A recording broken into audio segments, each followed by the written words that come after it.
On a stormy night in March, not long ago, a respectable taxi driver named Ebenezer Jones found himself driving home, very late, through the somewhat wild and sinister district of London known as Rumbury Town.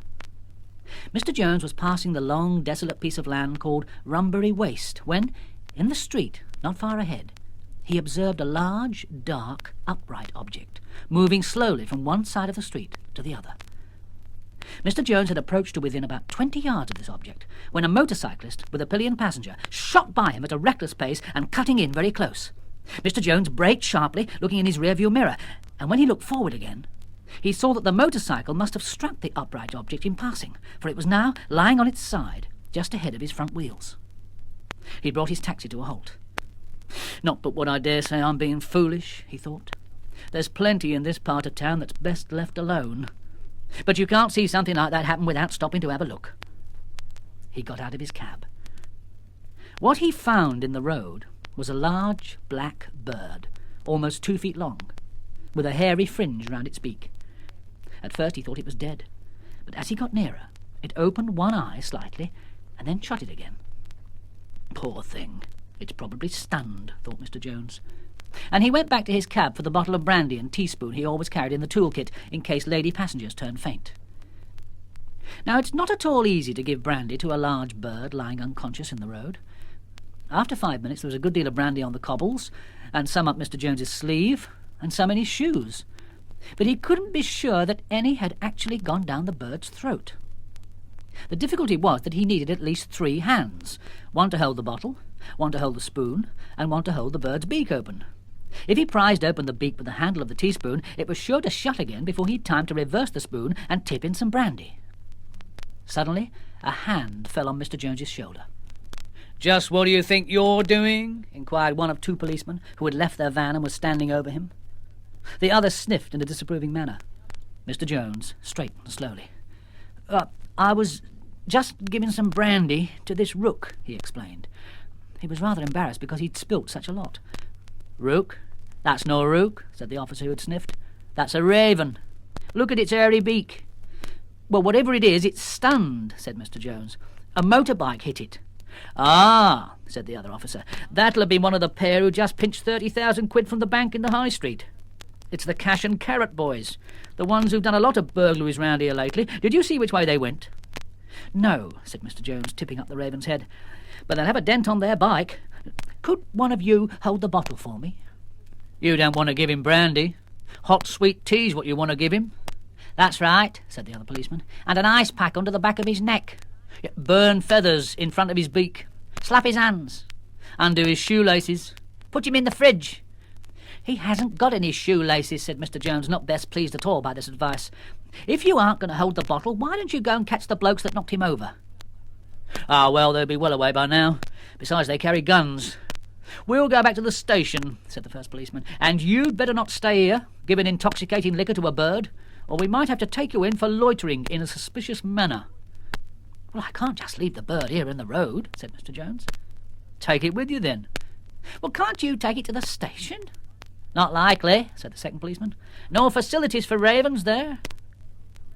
They stood with folded arms watching while Mr. Jones slowly picked up the bird and put it in his taxi, and they were still watching as he started up and drove off.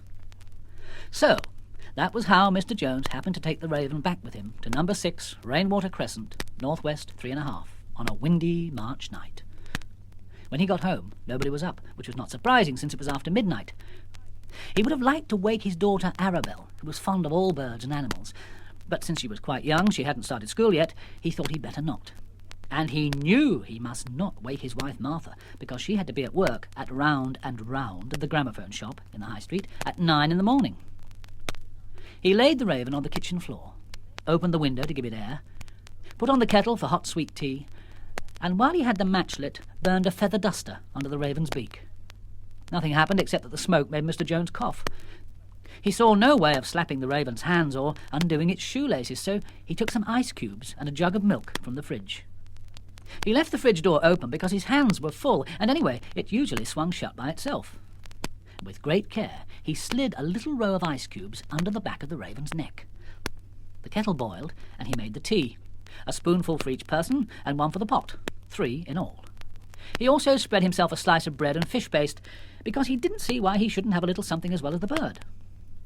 He poured out a cup of tea for himself and an egg cupful for the raven, putting plenty of sugar in both. But when he turned round, egg cup in hand, the raven had gone. "Bless me," Mr. Jones said.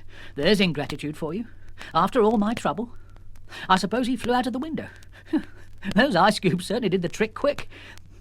I wonder if it would be a good notion to carry some ice cubes with me in the cab. I could put them in a vacuum flask. Yes, might be better than brandy if lady passengers turn faint." Thinking these thoughts, he finished his tea and the raven's, no sense in leaving it to get cold, turned out the light and went to bed. In the middle of the night he thought, "Did I put the milk back in the fridge?" And he thought, "No, I didn't." And he thought, "I ought to get up and put it away." And then he thought, "Well, it's a cold night. The milk's not going to turn between now and breakfast. Besides, Thursday tomorrow, it's my early day." So he rolled over and went to sleep. Every Thursday Mr. Jones drove the local fishmonger, Mr. Finney, over to Colchester to buy oysters at 5 in the morning. So early next day, up he got and off he went. Made himself a cup of tea, finished the milk in the jug, and never looked in the fridge. An hour after he'd gone, Mrs. Jones got up and put on the kettle. Finding the milk jug empty, she went yawning to the fridge and pulled the door open, not noticing that it had been prevented from shutting properly by the handle of a burnt feather duster which had fallen against the hinge. But she noticed what was inside the fridge all right. She let out a shriek that brought Arabel running downstairs. Arabel was little and fair, with grey eyes. She was wearing a white nightdress that made her look like a lampshade with 2 feet sticking out from the bottom. One of the feet had on a blue sock. "What's the matter, Ma?" she said. "There's a great awful bird in the fridge," sobbed Mrs. Jones, "and it's eaten all the cheese and a blackcurrant tart and 5 pints of milk and a bowl of dripping and a pound of sausages. All that's left is the lettuce." "Then we'll have lettuce for breakfast," said Arabel. But Mrs. Jones said she didn't fancy lettuce that had spent the night in the fridge with the great awful bird. "And how are we going to get it out of there?" "The lettuce." "The bird," said Mrs. Jones, switching off the kettle and pouring hot water into a pot without any tea in it. Arabel opened the fridge door, which had swung shut. There sat the bird among the empty milk bottles. There was a certain amount of wreckage round him, torn foil and cheese wrappings and milk splashes and bits of pastry and crumbs of dripping and rejected lettuce leaves. Arabel looked at the raven, and he looked back at her. "His name's Mortimer," she said. "No, it's not! No, it's not!" cried Mrs. Jones, taking a loaf from the bread bin and absent-mindedly running the tap over it. "We said you could have a hamster when you were 5, or a puppy, or a kitten when you were 6, and of course call it what you wish. Oh, my stars, look at that creature's toenails, if nails they can be called, but not a bird like that, a great, hairy, awful thing eating us out of house and home, as big as a fire extinguisher and all black." But Arabel was looking at the raven, and he was looking back at her. "His name's Mortimer," she said. And she put both arms round the raven, not an easy thing to do, all jammed in among the milk bottles as he was, and lifted him out. "He's very heavy," she said, and set him down on the kitchen floor. "So I should think, considering he's got a pound of sausages, a bowl of dripping, 5 pints of milk, half a pound of New Zealand cheddar, and a blackcurrant tart inside him," said Mrs. Jones. "I'll open the window. Perhaps he'll fly out." She opened the window, but Mortimer did not fly out. He was busy examining everything in the kitchen very thoroughly. He tapped the table legs with his beak. They were metal and clinked. Then he took everything out of the waste bin, a pound of peanut shells, 2 empty tins, and some jam tart cases. He particularly liked the jam tart cases, which he pushed under the lino. Then he walked over to the fireplace, it was an old-fashioned kitchen, and began chipping out the mortar from between the bricks. Mrs. Jones had been gazing at the raven as if she were under a spell, but when he began on the fireplace, she said, "Don't let him do that!" "Mortimer," said Arabel, "we'd like you not to do that, please." Mortimer turned his head right round on its black feathery neck and gave Arabel a thoughtful, considering look. Then he made his first remark, which was a deep, hoarse, rasping croak. "Crack!" It said, as plainly as words, "Well, all right, I won't do it this time, but I make no promise that I won't do it sometime, and I think you are being unreasonable." "Wouldn't you like to see the rest of the house, Mortimer?" said Arabel. And she held open the kitchen door. Mortimer walked, he never hopped, very slowly through into the hall and looked at the stairs. They seemed to interest him greatly. He began going up them hand over hand, or rather beak over claw. When he was halfway up, the telephone rang. It stood on the windowsill at the foot of the stairs, and Mortimer watched as Mrs. Jones came to answer it. Mr. Jones was ringing from Colchester to ask if his wife wanted any oysters. "Oysters?" she said. "That bird you left in the fridge has eaten sausages, cheese, dripping blackcurrant tart, drunk 5 pints of milk, now is chewing the stairs, and you ask if I want oysters. Perhaps I should feed him caviar as well." "Bird I left in the fridge?" Mr. Jones was puzzled. "What bird, Martha?" "That great black crow, or whatever it is. Arabel calls it Mortimer, and she's leading it all over the house now, and now it's taken all the spools of cotton from my sewing drawer and is pushing them under the doormat." "Not it, Ma. He. Mortimer," said Arabel, going to open the front door and take the letters from the postman. But Mortimer got there first and received the letters in his beak. The postman was so startled that he dropped his whole sack of mail in a puddle and gasped, "Never more will I stay later than 10:30 at the Oddfellows' ball, or touch a drop stronger than Caribbean lemon. Never more." "Never more," said Mortimer, pushing 2 bills and a postcard under the doormat. Then he retrieved the postcard again by spearing it clean through the middle. Mrs. Jones let out a wail. "Arabel, will you come in out of the street in your nightie? Look what that bird's done, chewing up the gas bill. Never more, indeed. I should just about say it was never more. No, I don't want any oysters, Ebenezer Jones, and please shut the front door and stop that bird from pushing all those plastic flowers under the stair carpet." Mr. Jones couldn't understand all this, so he rang off. Meanwhile, Mortimer had climbed upstairs and was in the bathroom trying the taps. It took him less than 5 minutes to work out how to turn them on. He liked to watch the cold water running, but the hot, with its clouds of steam, for some reason, annoyed him, and he began throwing things at the hot tap, bits of soap, sponges, nail brushes, face cloths. They choked up the plug hole, and within a short time the water had overflowed and was flooding the bathroom. "Mortimer, I think you'd better not stay in the bathroom," Arabel said. Mortimer was good at giving black looks. He gave Arabel a black look, but she took no notice. She had a red truck which had once been filled with wooden building bricks. The bricks had been lost long ago, but the truck was in good repair. "Mortimer, wouldn't you like a ride in this red truck?" Mortimer thought he would. He climbed into the truck and stood there waiting. Arabel took hold of the handle and started pulling him along. When Mrs. Jones noticed Arabel, she nearly had a fit. "It's not bad enough that you've adopted that great, big, ugly, sulky bird, but you have to pull him in a truck. Don't his legs work? Why can't he walk, may I ask?" "He doesn't feel like walking just now," Arabel said. "Of course, and I suppose he's forgotten how to fly." "I like pulling him on the truck," Arabel said, and she pulled him into the garden.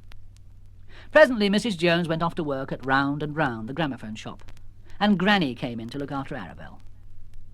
All Granny ever did was sit and knit. She liked answering the phone too, but now every time it rang, Mortimer got there first, picked up the receiver and said, "Never more." People who rang up to order taxis were puzzled and said to one another, "Mr. Jones must have retired." They had baked beans for lunch. Mortimer enjoyed the baked beans, but his table manners were very light-hearted. He liked knocking spoons and forks off the table, pushing them under the rush matting and fetching them out again with a lot of excitement. Granny wasn't so keen on this. While Granny was having her nap, Arabel looked at comics and Mortimer looked at the stairs. There seemed to be something about stairs that appealed to him. When Mr. Jones came home at tea-time, the first thing he said was, "What's happened to the 3 bottom steps?" "What has, then?" asked Granny, who was short-sighted and anyway busy spreading jam. "They aren't there." "It wasn't Mortimer's fault," said Arabel. "He didn't know we need the stairs." "Mortimer? Who's Mortimer?" Just then Mrs. Jones came home. "That bird has got to go," said Mr. Jones accusingly the minute she'd put down her shopping basket and taken off her coat. "Who's talking? You were the one who left him in the fridge." Mortimer looked morose and sulky and black at Mr. Jones's words. He sank his head between his shoulders and ruffled up the beard round his beak and turned his toes in as if he didn't care one way or the other. But Arabel went so white that her father thought she was going to faint. "If Mortimer goes," she said, "I shall cry all the time. Very likely I shall die." "Oh, well," said Mr. Jones, "but mind, if he stays, he's not to eat any more stairs." Just the same, during the next week or so, Mortimer did chew up 6 more stairs. The family had to go to bed by climbing a ladder. Luckily, it was an aluminium fruit ladder, or Mortimer would have probably chewed that up too. He was very fond of wood. There was a bit of trouble because he wanted to sleep in the fridge every night, but Mrs. Jones put a stop to that, and in the end he agreed to sleep in the airing cupboard. Then there was a bit more trouble because he pushed all the soap and toothbrushes under the bathroom lino, and they couldn't get the door open. The fire brigade had to climb through the window. "He's not to be left alone in the house," Mr. Jones said. "On the days when Arabel goes to playgroup, Martha, he'll have to go to work with you." Why can't he come to playgroup with me? Arabel asked. Mr. Jones just laughed at that question. Mrs. Jones was not enthusiastic about taking Mortimer to work with her. "So I'm to pull him up the high street on that red truck? You must be joking." He can ride in your shopping bag on wheels, Arabel said. He'll like that. At first, the owners of the gramophone shop, Mr. Round and Mr. Toby Round, were quite pleased to have Mortimer sitting on the counter. People who lived in Rumbury Town heard about the Raven in the record shop and were curious. They came in out of curiosity, and then they played records, and then, often as not, bought the records. And at first Mortimer was so astonished at the music that he sat still on the counter for hours at a time, looking like a stuffed bird. At tea time, when Arabel came home from playgroup, she told him what she'd been doing and pulled him round on the red truck. But presently Mortimer became bored by just sitting, listening to music. He took to answering the telephone and saying, "Nevermore," and then he began taking triangular bites out of the edges of records. After that, it wasn't so easy to sell them. Then he noticed the spiral stairs which led down to the classic and folk departments. One morning, Mr. Round and Mr. Toby Round and Mrs. Jones were all very busy arranging a display of new issues in the shop window. When they'd finished, they discovered that Mortimer had eaten the spiral staircase. "Mrs. Jones, you and your bird will have to go. We have kind, long-suffering natures, but Mortimer has done £817.67 worth of damage. You may have a year to repay it. Please don't trouble to come in ever again."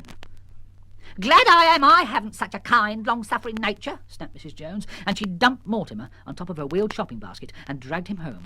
"Stairs," she said to Arabel. "What's the use of a bird who eats stairs? Gracious knows there's enough rubbish in the world. Why can't he eat tonic bottles or ice cream cartons or used cars or oil slicks? Tell me that. But no, he has to eat the only thing that joins the upstairs to the downstairs."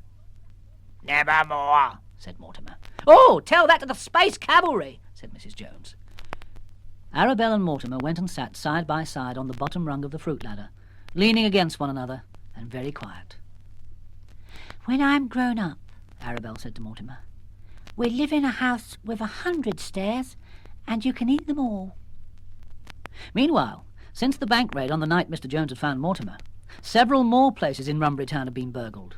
Brown's the ironmonger's, and Mr. Finney the fishmonger, and the Tutti Frutti Sweetie shop.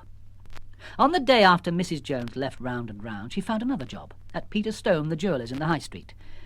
She had to take both Arabel and Mortimer with her to work, since playgroup was finished till after Easter, and Granny had gone to Southend for a visit. Arabel pulled Mortimer to the shop every day on the red truck. Peter Stone had no objection to their coming. "The more people in the shop, the less chance of a hold-up," he said. "Too much we are hearing about these cash and carrot boys for my taste. Raided the supermarket yesterday, they did. Took 1,000 tins of best Jamaica blend coffee as the cash box was jammed. Coffee? What would they want with 1,000 tins?" "Perhaps they were thirsty," Arabel said. She and Mortimer were looking at their reflections in a glass case full of bracelets. Mortimer tapped the glass in an experimental way with his beak. "That bird now," Peter Stone said, giving Mortimer a thoughtful look. "He'll behave himself. He won't go swallowing any diamonds.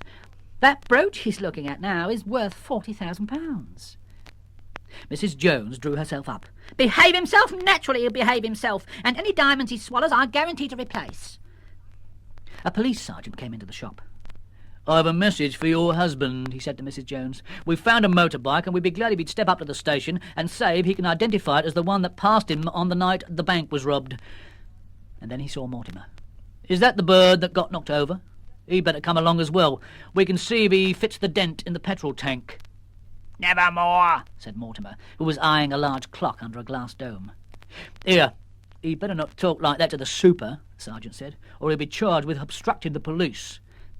"Have they any theories about the identity of the gang?" Peter Stone asked. No, they always wear masks, but we're pretty sure they're locals and have got a hideout somewhere in the district because we always lose track of them so fast. One odd feature is that they have a very small accomplice about the size of that bird there, the sergeant said, giving Mortimer a hard stare. How do you know? Well, when they robbed the supermarket, someone got in through the manager's cat door and opened a window from inside. If birds had fingerprints, the sergeant said, I wouldn't mind taking the dabs of that shifty-looking fowl. He could get through a cat door easy enough. Your opinions are uncalled for, said Mrs. Jones. Thoughtless our Mortimer may be, untidy at times, but honest as a bath bun, I'll have you know. And the night the supermarket was robbed, he was in our airing cupboard, with his head tucked under his wing. I've known some bath buns, not all they should be, said the sergeant. Ah! Said Mortimer. 5 minutes after the sergeant had gone, Peter Stone went off for his lunch. And 5 minutes after that, 2 masked men walked into the shop. One of them pointed a gun at Mrs. Jones and Arabel. The other smashed a glass case and took out the diamond brooch which Peter Stone had said was worth £40,000. Out of the gunman's pocket clambered a grey squirrel with an extremely villainous expression. It looked hopefully round the shop. Piece of apple pie, this job, said the masked man who'd taken the diamond. We'll give Sam the brooch and he can use the bird to hitch a ride to our pad. Then if the cops should stop us, they can't pin anything on us. Mortimer, who was eating one of the cheese sandwiches Mrs. Jones had brought for her lunch, suddenly found a gun jammed against his ribs. The squirrel jumped on his back. You'd better cooperate, coalface, the gunman said. This is a fly jack. Fly where Sam tells you, or you'll be blown to 40 bits. Sam carries a bomb round his neck on a shoelace. All he's got to do is pull the pin out with his teeth. Oh, please, don't blow up Mortimer, Arabel said to the gunman. I think he's forgotten how to fly. Well, he'd better remember pretty fast. Oh, dear Mortimer, perhaps you'd better do what they say. With a creak that could be heard all over the jeweller's shop, Mortimer unfolded his wings and, to his own surprise as much as anyone else's, flew out through the open door. The 2 thieves walked calmly after him. As soon as they were gone, Mrs. Jones went into hysterics and Arabel rang the alarm buzzer. In no time, a police van bounced to a stop outside with sirens screaming and lights flashing, and Peter Stone came rushing back from the fish bar. Mrs. Jones was still having hysterics, but Arabel said, 2 masked gunmen stole a diamond brooch and gave it to a squirrel to carry away, and he's flown off on our Raven. Please get him back. Where did the 2 men go? They just walked off up the high street. All sounds like a fishy tale to me, said the police sergeant. It was the same one who'd been in earlier. You sure you didn't just give the brooch to the bird and tell him to flit off with it to the nearest stolen property dealer? Oh, how could you say such a thing, wept Mrs. Jones, when our Mortimer's the best-hearted raven in Rumbury Town, even if he does look a bit black at times. Any clues? Said the sergeant to his men. There's a trail of cheese crumbs here, said the constable. We'll see how far we can follow 'em. The police left, following the trail of cheese, which led all the way up Rumbury High Street, past the bank, past the fishmonger, past the supermarket, past the ironmonger, past the record shop, past the war memorial, and stopped at the tube station. He's done us, said the sergeant. Went on by tube. Did a large blackbird buy a ticket to anywhere about 10 minutes ago? He asked Mr. Gumbrel, the booking clerk. No. He could have got a ticket from a machine, one of the constables pointed out. They all say out of order. Anyway, why should a bird buy a ticket? He could just fly into a train, said the other constable. Maybe the girl's telling the truth. All the passengers who travelled on the Rumbaloo line that morning were asked if they'd seen a large blackbird carrying a diamond brooch, and none of them had. No offence, Mrs. Jones, said Peter Stone, but in these doubtful circumstances I'd just as soon you didn't come back after lunch. We'll say nothing about the £40,000 for the brooch at present.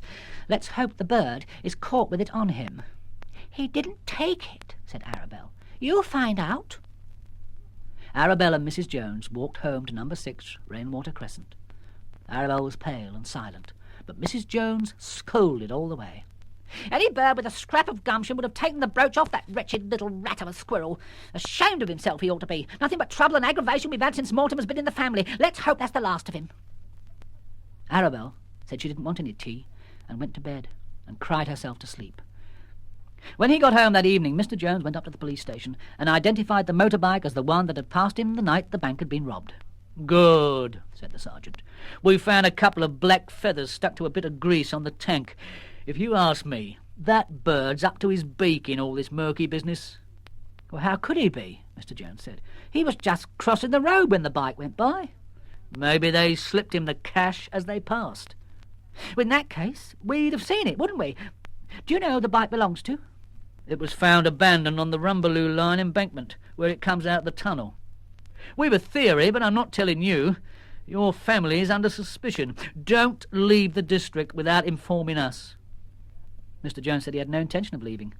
We want Mortimer found. My daughter's very upset. Arabel was more than upset. She was in despair.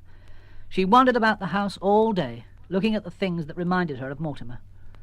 The fireplace bricks without any mortar, the tattered hearthrug, the plates with beak-sized chips missing, the chewed upholstery, all the articles that turned up under carpets and lino, and the missing stairs.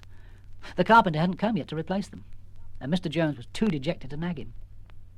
"I wouldn't have thought I'd get fond of a bird so quick," he said. "I miss his sulky black face and his thoughtful ways and the sound of him crunching about the house. Eat up your tea, Arabel, dearie, there's a good girl. I expect Mortimer will find his way home by and by." But Arabel couldn't eat. Tears ran down her nose and onto her bread and jam until it was all soggy. That reminded her of the flood that Mortimer had caused by blocking up the bath plug, and tears rolled even faster. "Mortimer doesn't know our address," she said. "He doesn't even know our name." "We'll offer £5 reward for Mortimer's return," Mr. Jones said. £5? cried Mrs. Jones, who had just come home from the supermarket where she now worked. £5 you offer for the return of that black fiend, when already we owe £817.67 to Round and Round, let alone the 40,000 to Peter Stone. Just the same, Mr. Jones stuck up his reward sign in the sub-post office, alongside one from Peter Stone, offering £1,000 for information that might lead to the return of his brooch, and a similar one from the bank, the ironmonger, and the fishmonger. Meanwhile, what of Mortimer and the squirrel? They'd flown as far as the tube station, and there Sam, by kicking Mortimer in the ribs and punching the top of his head, had directed him to fly into the station entrance. Rumbury Town Station is very old. The two entrances have big round arches with sliding open-work iron gates, and the station is faced all over with shiny raw meat-coloured tiles. A dark blue enamel sign says, "London General Omnibus and Subterranean Railway Company, by appointment to His Majesty King Edward VII." For nearly 50 years there had been only one slow, creaking old lift to take people down to the trains. A sign on it said, "Not authorised to carry more than 12 passengers." People too impatient to wait for it had to walk down about 1,000 spiral stairs. But lately the station had been modernised by the addition of a handsome pair of escalators, one up, one down, which replaced the spiral stairs. Nothing else was modern. The ticket machines were so old that people said they would only work for a Queen Victoria bun penny. The bookstore was always shut. The chocolate machines had been empty for generations, and down below, as well as the tube platforms, there were all kinds of mysterious old galleries. In the days when trams still ran in London, Rumbury had also been an underground tramway station, connecting with the Kingsway, Aldwych and Spurgeon's Tabernacle line. Not many trains stop at Rumbury Town. Most of them rush straight through from Nutmeg Hill to Cannon's Green. Old Mr. Gumbrel, the booking clerk, was Mr. Jones's uncle. Besides selling tickets, he also ran the lift. He was too short-sighted to see across to the lift from the booking office, so when he had sold 12 tickets, he would lock up the office and take the lift down. This meant that sometimes people had to wait a very long time for a lift. It didn't much matter, as there probably wouldn't be a train for hours. However, in the end there were complaints, which was why the escalators were installed. Mr. Gumbrel enjoyed riding on these, which he called escatailers. He used to leave the lift at the bottom and travel back up the moving stairs. Well, he did this on the day when Mortimer and the squirrel arrived. He ran the lift slowly down, never noticing that Mortimer, with Sam the squirrel still grimly clutching him, was perched high up near the ceiling on the frame of a poster. Mr. Gumbrel left the lift at the bottom and sailed back up the escalator, mumbling to himself. "Ah, yeah, these here moving stairs do be an amazing wonder of science. Whatever will they think of next?" When Mr. Gumbrel got to the top again, he found the police there, examining the trail of cheese crumbs which stopped outside the station entrance. They stayed a long time, but Mr. Gumbrel could give them no useful information. "Birds and squirrels," he muttered when they'd gone. "Yeah, is it likely you'd be a-seeing birds and squirrels with diamond brooches in a tube station?" The phone rang. There was only one telephone in the station, a public call box with the door missing. So if people wanted to ring up Mr. Gumbrel, which didn't happen very often, they rang on that line. This time it was Mr. Jones. Is that you, Uncle Arthur? Yeah, of course it's me. Who else would it be? We just wondered if you'd seen Arabel's raven. The trail of cheese crumbs led up your way, the police said. No, I've not seen a raven, snapped Mr. Gumbrel. Coppers are bothering here all afternoon, but still I haven't. Nor I haven't seen a Socrates bird, nor a cassodactyl, nor a terrawary. This is a tube station, not a zoological garden. Well, will you keep a lookout just the same? Said Mr. Jones. Mr. Gumbrel thumped back the receiver. He was fed up at all the bother. If I wait here any longer, likely the militia and the beef guards and the horse eaters and the traffic wardens will be along too. Yeah, I'm closing up. Rumbury Station was not supposed to be closed except between 1 a.m. and 5 a.m, but in fact Mr. Gumbrel often did close it earlier if his bad toe was bothering him. And no one had complained yet.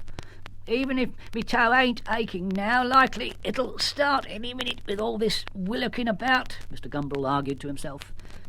So he switched off the escalators, locked the lift gates and the ticket office, turned out the light, rang up Nutmeg Hill and Cannon's Green to tell them not to let any trains stop, padlocked the big main mesh gates and stomped off home to supper. Next morning there were several people waiting to catch the first train to work when Mr. Gumbrel arrived to open up. They bustled in as soon as he slid the gates back and didn't stop at the booking office, for they all had season tickets. But when they reached the top of the escalator, they did stop, in dismay and astonishment. For the escalators were not there. Nothing but a big, gaping black hole. "Oh, somebody's pinched the stairs," said a Covent Garden porter. "Don't be so soft. How could you pinch an escalator?" said a milkman. "Well, they're gone, aren't they?" said a bus conductor. "Now, what's your theory? Earthquake? Sunk into the ground?" "Squatters," said a train driver. "Mark my words, squatters have taken them." "Well, how'd they get through the locked gates? And anyway, what'd they take them for?" "To squat on, of course." Mr. Gumbrel stood scratching his head. "I took my escatailers," he said sorrowfully. "What'd they want to go and do that for?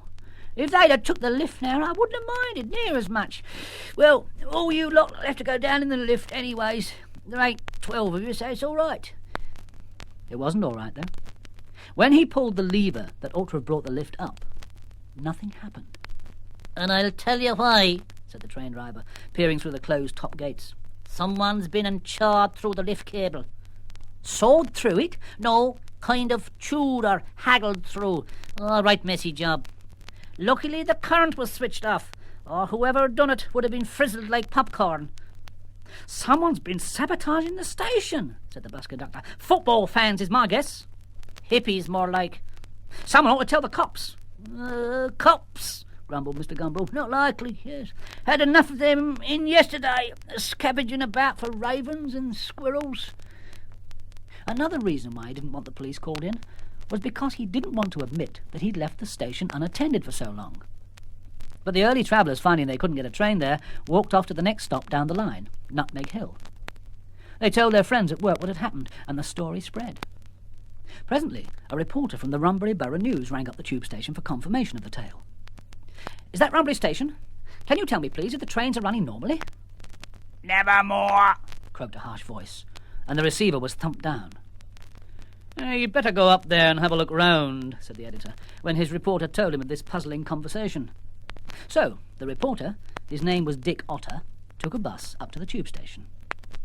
It was a dark, drizzly, foggy day, and when he peered in through the station entrance, he thought that it looked like a cave inside under the round arches. The ticket machines with their dim little lights were like a sheet of ice. The empty green chocolate machines were like hanks of moss dangling against the walls. And old Mr. Gumbrel, with his white whiskers, seated inside the ticket kiosk, was like some wizened goblin with his little piles of magic cards telling people where they could go. "Is the station open?" Dick asked. "You walked in, didn't you? Yeah, but you can't go anywhere," said Mr. Gumbrel. Dick went over and looked at the gaping hole where the moving staircase used to be. Mr. Gumbrel had hung a couple of chains across to stop people falling down. Then Dick peered through the lift gates and down the shaft. Then he went back to Mr. Gumbrel, who was reading yesterday's football results by the light of a candle. It was very dark in the station entrance because nearly all the light switches were down below, and Mr. Gumbrel couldn't get at them. "Who do you think took the escalators?" Dick asked, getting out his notebook. "Mr. Gumbrel, had been thinking about this a good deal on and off during the morning. "Spooks," he replied. "Spooks what doesn't like modern inventions. I reckon the station's haunted. As I've been sitting here this morning, there's a ghostly voice what sometimes comes and croaks in me lug-hole. 'Nevermore,' it says. 'Nevermore.' That's one reason why I haven't informed the cops. And what could they do? What that voice means is that this station shall never more be used." "I see," said Dick thoughtfully. In his notebook he wrote, "Is tube station haunted?" or "Is booking clerk round the bend?" "What else makes you think it's haunted?" he asked. "Well," said Mr. Gumbrel, "there couldn't be anybody downstairs, could there? I locked up last night when the 9 o'clock south had gone, and I phoned 'em at Nutmeg Hill and Cannon's Green not to let any trains stop here till I give 'em the word again. Now, no one would have gone down this end after that, and yet sometimes I thinks as I can hear voices down the lift shaft a calling out, 'Help, help!' which is a contradiction of nature, since, like I said, no one could be down there." "Supposing they'd gone down last night before you locked up?" "Then they'd have caught the 9 o'clock south, wouldn't they? No, it's ghosties down there, all right." "Whose ghosts, do you think?" "It is the ghosties of the old tramcar drivers." "And why do I think that? Well, you look at these here tickets." Mr. Gumbrel showed a pile of green tenpenny tube tickets. Each had a large triangular snip taken from one side. "You see, a ghostie did that," he said triumphantly. "Who else could have got in my ticket office? The only way in was through the slot, see, where the passengers pays the fares. A human couldn't get through there, but a ghostie could. It was the ghostie of one of them old tramcar conductors a hankering to clip a ticket again like in bygone days, see? And the same ghostie pinched the ham sandwich I've been saving for my breakfast, left now but crumbs. That's why I haven't rung head office neither, because what would be the use? If they did put in a pair of new escalator's and fix the lift, the new ones would be gone again by next day. That's what the voice means when it says nevermore." "You think you can hear voices crying 'Help, help' down the lift shaft?" Dick went and listened, but there was nothing to be heard at that moment. "Likely I'm the only man as can hear them," said Mr. Gumbrel. "It seems to me I can smell something, though," said Dick, sniffing. Up from the lift shaft floated the usual smell of tube station, a queer, warm, dusty, metallic smell like powdered ginger. But as well as that, there was another smell, fragrant and tantalizing. "Smells to me like coffee," Dick said. "Here you are, then!" cried Mr. Gumbrel triumphantly. "They old tramcar drivers used to brew up a big pot of coffee when they was waiting for the last tram back to Brixton of a night time." "I'd like to get some pictures of the station," said Dick. And he went over to the public call box and dialed his office to get a photographer. But as he waited with a coin in his hand, ready to put it in the slot when the pips went, something large and black suddenly wafted past his head in the gloom, snatched the receiver from him, and whispered harshly in his ear, "Nevermore." Next day the Rumbury Borough News had a headline, "Is our tube station haunted?" And beneath, "Mr. Gumbrel, ticket collector and booking clerk there for the last 40 years, asserts that it is. Ghosts of old-time tramcar drivers sit downstairs, he says, playing dominoes and drinking licorice water." Dick Otter had phoned his story from the call box in the sub-post office, and the girl in the newsroom had misheard drinking coffee as drinking toffee, which she quite rightly thought was nonsense, so she changed it to drinking licorice water. "We shan't be able to meet people's eyes in the street," said Mrs. Jones at breakfast. "Going balmy, your Uncle Arthur is, without a doubt. Haunted tube station. Take him along to the doctor, shall I?" The postman rang, with a letter on recorded delivery from a firm of lawyers, Messrs. Gum, Harbottle, Inkpen and Rule. It said, "Dear Madam, acting as solicitors for Mr. Round and Mr. Toby Round, we wish to know when it will be convenient for you to pay the £817 and 67 pence worth of damage that you owe our clients for destruction of premises." Well, this threw Mrs. Jones into a dreadful flutter. "That I should live to see the day when we're turned out of house and home on account of a black fiend of a bird, fetched in off the street by my own husband and dragged about on a red wooden truck by my own daughter." "Well, you haven't lived to see the day yet," said Mr. Jones. "Wild creatures, ravens are counted as in law, so we can't be held responsible for the bird's actions.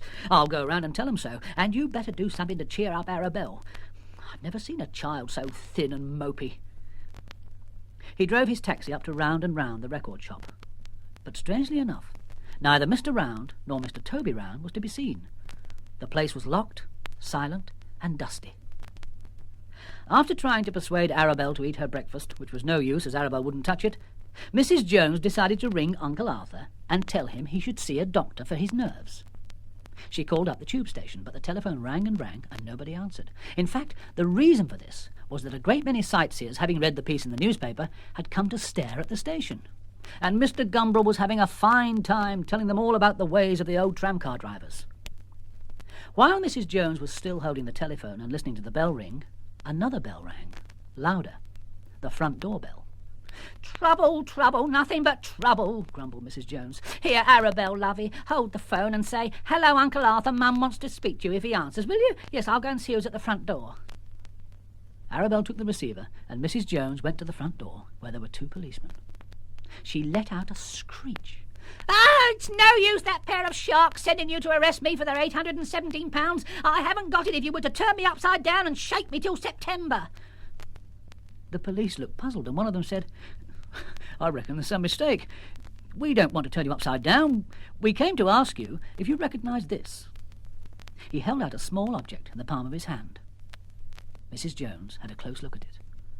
Why, certainly I do, she said. That's Mr. Round's tie-pin, the one he had made from one of his back teeth when it fell out as he ate a plateful of Irish stew. Meanwhile, Arabel was still sitting on the stairs, holding the phone to her ear, when all at once she heard a hoarse whisper. Nevermore. Arabel was so astonished she almost dropped the telephone. She looked all round her. Nobody there. Then she looked back at the phone, but it had gone silent again. After a minute, a different voice barked, Who's that? Hello, Uncle Arthur, it's me, Arabel. Mum wants to speak to you. Well, I don't want to speak to her, said Mr. Gumbrel, and he hung up. Arabel sat on the stairs and said to herself, That was Mortimer. He must be up at the tube station, because that's where Uncle Arthur is. Arabel had often travelled by tube and knew the way to the station. She got her red truck, and she put on a thick, warm, woolly coat, and she went out the back door because her mother was still talking at the front, and Arabel didn't want to be stopped. She walked up the high street, past the bank. The manager looked out and said to himself, That child's too young to be out on her own. I'd better follow her, find out who she belongs to. And he started after her. Next, Arabel passed the supermarket.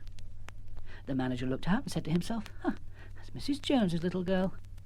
I'll just nip after her and ask her where her mother's got to today. So he followed Arabel. Then she passed the Round and Round record shop, but there was nobody in it. And Mr. Jones had become tired of waiting and driven off in his taxi. Then she passed Peter Stone, the jeweller's. Peter Stone saw her through the window and thought, That girl looks as if she knows where she means to go. And she was the only one who showed any sense after my burglary. Maybe it was a true story about the squirrel and the raven. Anyway, no harm following her to see where she goes. So he locked up his shop and followed. Arabel passed the fire station. Usually, the firemen waved to her. They'd been friendly ever since they had to come and climb in the Joneses' bathroom window. But today they were all hastily pulling on their helmets and rushing about. And just as she'd gone past, the fire engine shot out and by her going lickety-spit. Presently, Arabel came to the tube station. The first person she saw there was her great-aunt Annie Gumbrel. Arabel Jones, what are you doing walking up the high street by yourself? Liable to get run over and kidnapped and murdered and abducted and worse, the idea. Now, where's your mother and where are you going? I'm looking for Mortimer, said Arabel, and she kept on going. I've stayed on the same side all the way. I didn't have to cross over, she said over her shoulder as she went into the tube station. Aunt Annie had come up to the station to tell Uncle Arthur that he was behaving foolishly and had better come home, but she couldn't get near him because of the crowd. In fact, Arabel was the only person who could get into the station entrance now because she was so small. There was just room for her, and then the place was completely crammed. Aunt Annie wasn't able to get in at all. When Arabel was inside, someone kindly picked her up and set her on top of a ticket machine so that she could see. What's happening? she asked. They reckon someone's stuck in the lift down at the bottom, so they're going to send down a fireman and he'll go through the trap door in the roof of the lift and fetch 'em back," said her great-uncle Arthur, who happened to be standing by her. "I've told 'em and told 'em 'tis the ghosties of old tram drivers, but they don't take no notice." "Why don't they just send a train from Nutmeg Hill and get someone from it to go and see what the matter is?" Train Drivers' Union won't let 'em stop. They say if it is the ghosties of old tram drivers stuck in the lift, it's a different union and no concern of theirs. Now the fireman, who'd been taking a careful look at the lift, asked everyone to please step out into the street to make room. Then they rigged up a light, because the station was so dark, and they brought in a hoist, which was mostly used for rescuing people who got stuck up church spires or the roofs of burning buildings. They let down a fireman in a sling, and the whole population of Rumbury town, by now standing in the street outside, said, "Coo!" and held their breath. Presently a shout came from below. "They've found someone," said the fireman, and everybody said, "Coo!" again, and held their breath some more. Just at this moment, Arabel, still sitting on top of the ticket machine, for she was in no one's way there, felt a thump on her right shoulder. It was lucky that she put her thick, warm, woolly coat on, because 2 claws took hold of her shoulder with a grip like a bulldog clip, and a loving croak in her ear said, "Nevermore." "Mortimer," said Arabel. And she was so pleased that she might have toppled off the ticket machine if Mortimer hadn't spread out his wings like a tightrope walker's umbrella and balanced them both.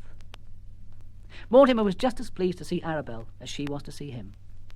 When he had them both balanced, he wrapped his left-hand wing round her and said, "Nevermore," 5 or 6 times over, in tones of great satisfaction and enthusiasm. "Look, Mortimer, they're bringing someone up." Slowly, slowly up came the sling, and who should climb out but Mr. Toby Round, looking hungry and sorry for himself. The minute he was landed, all sorts of helpful people, St. John ambulance men and stretcher-bearers and clergymen and the matron of Rumbury Hospital, all rushed at him with bandages and cups of tea and said, "Are you all right?" They would have taken him away, but he said he wanted to wait for his brother. The sling went down again at once. In a few minutes, up it came with the other Mr. Round. As soon as he landed, he noticed Arabel and Mortimer perched on the ticket machine, and the sight of them seemed to set him in a passion. "Grab that bird," he shouted. "He's the cause of all the trouble, gnawed through the lift cable, ate the escalator, and had my brother and me trapped in utter discomfort for 48 hours. "And what was you a-doing down there," said Mr. Gumbrel suspiciously, "after the 9 o'clock south had come and gone?" Just at this moment, a whole van-load of police arrived with Mrs. Jones, who seemed half distracted. "There you are!" she screamed when she saw Arabel. "And me, nearly frantic. Oh, my goodness, there's that great, awful bird, as if we hadn't enough to worry us."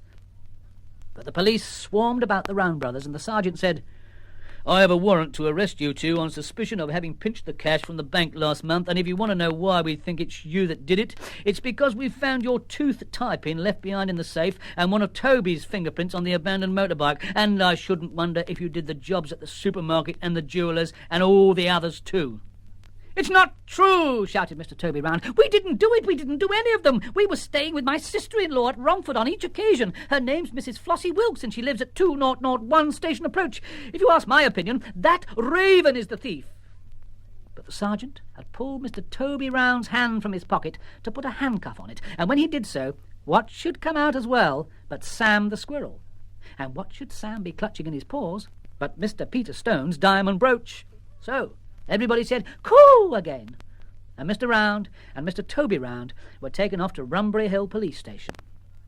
The police sergeant hitched a ride in the fireman's sling and went down the lift shaft and had a look round the old galleries and the disused tram station.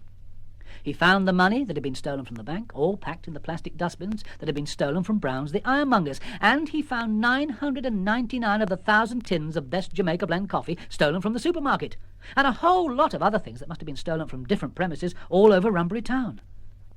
While he was making these exciting discoveries down below, up above, Mrs. Jones was saying, "Arabel, you come home directly, and don't you dare go out on your own ever again." "Nevermore," said Mortimer. So Arabel climbed down from the ticket machine, with Mortimer still on her shoulder. "Here," said Uncle Arthur, who'd been silent for a long time, turning things over in his mind. "Yeah, Bird ought to be arrested too, if he's the one who ate my escatolers and put my lift out of order. How do we know he wasn't in with those blokes and the burglaries? He was the one that helped the squirrel make off with the diamond brooch. He was fly-jacked. He couldn't help it, said Arabel. Far from being arrested, said the bank manager, he'll get a reward from the bank for helping to bring the criminals to justice. And he'll get one from me too, said Peter Stone. And from me, said the supermarket manager. Now come along, Arabel, do, said Mrs. Jones. Oh, my gracious, look at the time. Your father will be home wanting his tea, wondering where in the world we've got to. Arabel collected her red truck, which she'd left outside, and Mortimer climbed onto it. My stars, cried Mrs. Jones. You're not going to pull that great black sulky bird all the way home on the truck when we know perfectly well he can fly, the lazy thing. Never did I hear anything so outrageous, never. He likes being pulled, said Arabel. So that was the way they went home. The bank manager and the supermarket manager and Mr. Peter Stone and quite a lot of other people saw them as far as the gate. Mr. Jones was inside and had just made a pot of tea. When he saw them come in the front gate, he poured out an egg cupful for Mortimer. They all sat round the kitchen table and had tea. Mortimer had several egg cupfuls. And as for Arabel, she made up for all the meals she'd missed while Mortimer had been lost.